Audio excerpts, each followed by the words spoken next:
बेहद स्वागत है जी सभी स्टूडेंट्स का। एक बार फिर बात करेंगे नवंबर और जनवरी इनटेक की। ऑस्ट्रेलिया इस वक्त सबसे ज़्यादा ट्रेंड वाला कंट्री है। सबसे ज़्यादा स्टूडेंट इस वक्त पंजाब से, हरियाणा से, हिमाचल से, पैन इंडिया से ऑस्ट्रेलिया को फोकस कर रहा है। और ऑस्ट्रेलिया में नवंबर के साथ साथ जनवरी इनटेक भी लगभग खुल चुके हैं और बड़ी तेज़ी से स्टूडेंट अप्लाई कर रहे हैं। ये स्टेटस जानेंगे। मनप्रीत सिंह चीमा हमारे साथ हैं जो स्टडी स्केयर की टीम से ऑस्ट्रेलिया के एक्सपर्ट हैं। मनप्रीत जी, आपका बेहद स्वागत है। Thank you sir. Manpreet ji, अचानक ऐसा क्या हुआ? जिस तेजी से स्टूडेंट कनाडा की तरफ जा रहे थे उसी तेजी से अब ऑस्ट्रेलिया अप्लाई कर रहे हैं, नवंबर इनटेक और जनवरी इनटेक। सर देखो, ट्रेंड बहुत अच्छा गया जुलाई में, जो बच्चों को एक्सपेक्टेड नहीं था। कि एक मिथ थी कि वीज़ाज नहीं आएंगे, जब वीज़ाज कम होंगे हो जाएंगे, ऑस्ट्रेलिया बहुत स्ट्रिक्ट हो गया। लेकिन जब रिजल्ट आया ऑस्ट्रेलिया के, ऑस्ट्रेलिया ने इतने अच्छे वीज़ाज दिए हैं। हाई कमीशन ने बहुत रेयर बच्चों को रिजेक्ट करा है, मोस्टली हर बच्चे को वीज़ा मिला है। उस ट्रेंड को देखते हुए मेरे को लगता है कि जो बच्चों का हाफ माइंडेड भी घर पे बैठ गए थे कि नहीं अब ऑस्ट्रेलिया नहीं अप्लाई करना है, उनको भी एक बूस्ट मिला कि नहीं हमारे फ्रेंड्स का वीज़ा आ गया तो हमारा भी वीज़ा आ जाएगा। तो जिसने जुलाई मिस कर दिया, everybody now wants to apply for the November intake. तो इसलिए आई थिंक नवंबर में रश एकदम से बढ़ गया। बिल्कुल, क्योंकि जुलाई में बहुत सारे स्टूडेंट कंफ्यूजन में थे और उनकी कंफ्यूजन दूर है कि जुलाई में बड़ी तेज़ी से वीज़ा मिला है, इसलिए ऑस्ट्रेलिया में अब नवंबर के लिए। अच्छा, नवंबर इनटेक में तो ठीक है, जनवरी में अभी से क्यों एडमिशन हो रही है? सर ऑस्ट्रेलिया में जनवरी में हमेशा से ऐसे ही ट्रेंड था कि जुलाई पास आउट बच्चा जनवरी में अप्लाई कर सकता है। वो इनटेक पहले ही ओपन हो जाता है जनवरी, बिकॉज कुछ कोर्सेज ऐसे हैं जैसे नर्सिंग के कोर्सेज हैं वो है ही जनवरी में। तो बच्चे के पास, यूनिवर्सिटीज़ को भी पता है कि हमारे पास लिमिटेड सीट्स हैं, बच्चे वही हैं मार्केट में, तो वो अपनी सीट्स ओपन कर देते हैं कि एज सुन एज उनके पास बच्चे, हर यूनिवर्सिटी ये चाहती है कि उनकी यूनिवर्सिटी में बच्चा पढ़ने आए। और कुछ कोर्सेज हैं जैसे मास्टर ऑफ टीचिंग है। मास्टर ऑफ टीचिंग एक ऐसा कोर्स है, लोगों को पता ही नहीं है कि हर बैचलर्स बैकग्राउंड का बच्चा मास्टर ऑफ टीचिंग में अप्लाई कर सकता है। And it's a course which leads to the registration. जैसे नर्सेज रजिस्टर होती हैं पढ़ने के बाद, ऐसे ही मास्टर ऑफ टीचिंग करके आप एज अ टीचर रजिस्टर होते हो और वहाँ पे एज अ टीचर वर्क कर सकते हो।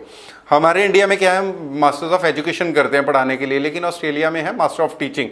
दोनों की रिक्वायरमेंट, बैचलर्स ऑफ नर्सिंग और मास्टर्स ऑफ टीचिंग की, दोनों की 7 ईच है मिनिमम रिक्वायरमेंट। कुछ यूनिवर्सिटीज़ की मास्टर ऑफ टीचिंग की इससे भी ज़्यादा रिक्वायरमेंट।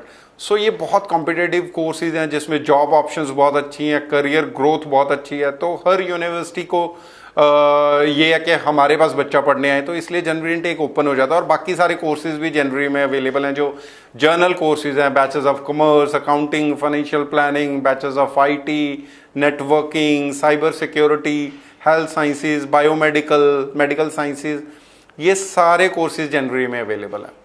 बिल्कुल ठीक है। और अगर हम देखें इस वक्त, अगर हम ऑस्ट्रेलिया की बात करें तो ये बात बड़ी हो रही है कि अगर अच्छा कोर्स है, जो जैसे स्टेम कैटेगरी के कोर्सेज हैं, तो ऑस्ट्रेलिया ज़्यादा वेलकम कर रहा है। उसका रीज़न?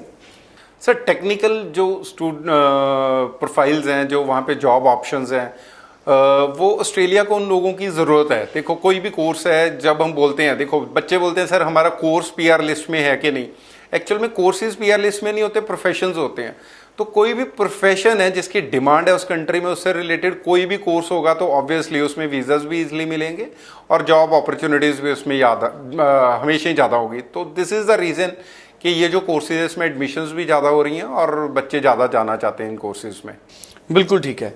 और आप किस तरह के प्रोफाइल्स को मानते हैं कि वीज़ा आ जाएगा?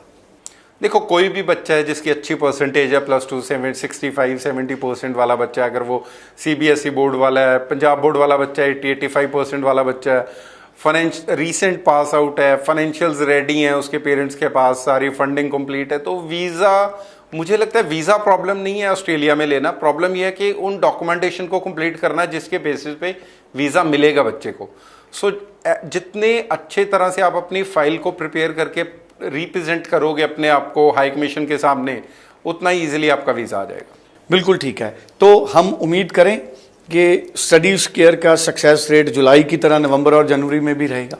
बिल्कुल बिल्कुल सर, जुलाई बहुत अच्छा गया है, हमारी एक्सपेक्टेशन से भी हमारा जुलाई इनटेक अच्छा गया है। नवंबर तो बहुत अच्छा जाएगा मेरे हिसाब से, जनवरी भी अच्छा जाएगा, क्योंकि हाई कमीशन ने जिस हिसाब से वीज़ाज दिए हैं, आई थिंक हाई कमीशन ने यूनिवर्सिटीज़ के ऊपर पूरा छोड़ दिया कि अगर आप फाइनेंशियल्स प्रॉपर चेक कर रहे हो, अगर आप इतने रिस्पॉन्सिबिलिटी के साथ हर डॉक्यूमेंटेशन को चेक कर रहे हो बच्चे की, तो हमें कोई प्रॉब्लम नहीं है वीज़ा देने में। बिकॉज ऑटो ग्रांट वीज़ाज तभी आते हैं कि हाई कमीशन अगर ट्रस्ट कर रहा है यूनिवर्सिटीज़ पे, नहीं तो कभी भी ऑटो ग्रांट वीज़ाज नहीं आते।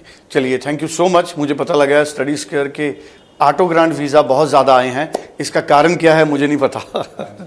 कारण सर यही है कि हम बच्चों की प्रोफाइल को और फाइल को बहुत अच्छे से यूनिवर्सिटी में और हाई कमीशन में प्रेजेंट कर रहे हैं। हम किसी भी केस को लाइटली नहीं लेते। हमारे लिए हर केस उतना ही इम्पॉर्टेंट है कि हर बच्चे का फ्यूचर है।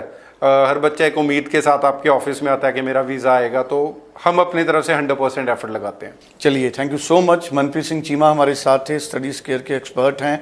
ऑस्ट्रेलिया को बहुत ज़्यादा वक्त से मनप्रीत जी खुद देखते हैं और इनका सक्सेस रेट बहुत ज़्यादा है।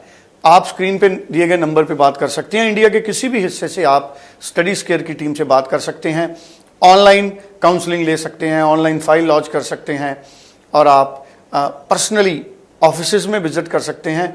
देश के कई हिस्सों में स्टडीज केयर के ऑफिस हैं। इस नंबर पे फ़ोन करके आप नियर बाय ऑफिस में विजिट कर सकते हैं। Thank you so much. Thank you sir.